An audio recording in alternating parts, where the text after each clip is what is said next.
আসসালামু আলাইকুম এভরিওয়ান, সবাই কেমন আছেন?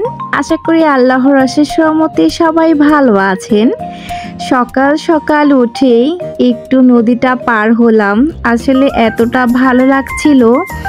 এখন তো বর্ষার সময়, আসলে আমরা যারা শহরে থাকি নদীতে যখন পানিটা বেড়ে যায় তখনই মনে হয় বর্ষাকালটা এসেছে। যাই হোক, আসার সময় মেয়ের জন্য একটা বার্গার নিয়ে এসেছিলাম গরম গরম, দুপুরে সে খাবে।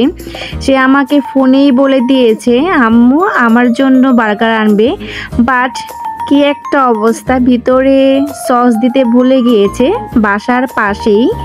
যাই হোক, এই যে মেয়ের জন্য রেশমি বার্গারটা নিয়ে এসেছি, কারণ আমার মেয়ে বার্গারটা খেতে খুবই পছন্দ করে, কারণ এই বার্গারটা খুবই সুন্দর খেতে, আর হচ্ছে ঝাল নেই, কারণ ও ঝাল খেতে পারে না।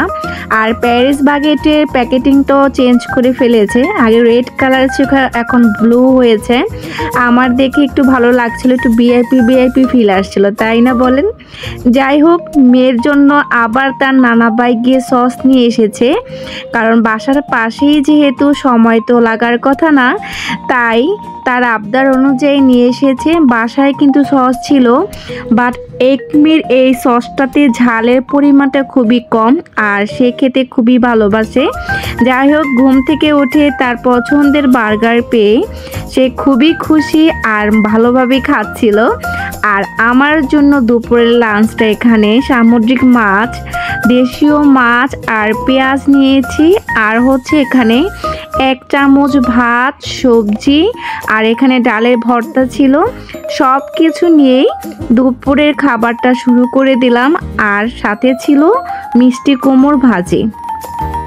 কারণ এখন আমার প্রতিদিনে দুপুরের লাঞ্চে সবসময় সবজিটা থাকবে, খাওয়ার চেষ্টা করছি, যেহেতু সুস্থ থাকতে হবে। আর আমাকে সুস্থ থাকতে হলে অবশ্যই সবজি খেতে হবে, তাই খাচ্ছি। আমি নর্মালি সবজি খাই, বাট এখন আগের তুলনায় 3 গুণ বেশি সবজি খাওয়ার চেষ্টা করি। আর ভাত তো টোটালি খাই না বললেই চলে, দুপুর ছাড়া। যাই হোক, দুপুরের লাঞ্চটা মজা করেই খেয়েছি। এখানে যে মাছটা ছিল, ছোট মাছ, এটা ছিল একদম নদীর টাটকা ফ্রেশ, এনে রান্না হয়েছে, ফ্রিজে রাখা হয়নি।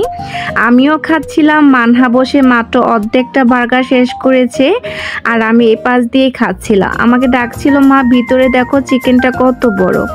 যাই হোক, আজকে ব্লগটা আপনাদের কাছে কেমন লাগলো অবশ্যই জানাবেন। ভালো থাকবেন, আল্লাহ হাফেজ।